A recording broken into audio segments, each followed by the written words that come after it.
ವೀಕ್ಷಕರಿಗೆ ಶುಭೋದಯ. ಇವತ್ತಿನ ಜೀವನದಲ್ಲಿ ಎಷ್ಟು ನಾವು ನೋವನ್ನು ಪಡ್ತಾ ಇದ್ದೀವಿ, ಎಷ್ಟೊಂದು ಕಾಯಿಲೆಗಳಿಂದ ಬಳಲ್ತಾ ಇದ್ದೀವಿ ಅನ್ನೋದು ಎಲ್ಲರಿಗೂ ಗೊತ್ತಿರುವಂತಹ ವಿಷಯ.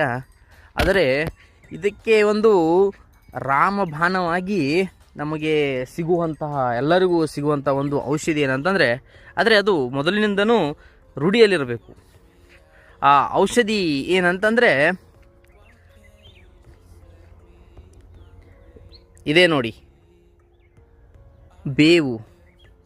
ನಮ್ಮೆಲ್ಲ ವೀಕ್ಷಕರ ರಾಮಬಾಣವಾಗಿ ಬರುವಂಥದ್ದು ಈ ಬೇವು.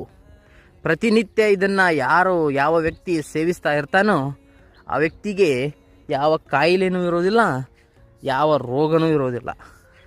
ಅದಕ್ಕೋಸ್ಕರ ಪ್ರತಿಯೊಬ್ಬರು ಬೇವನ್ನು ಸಿಗುವಂಥಲ್ಲಿ ಈ ಬೇವನ್ನು ಸೇವಿಸಿ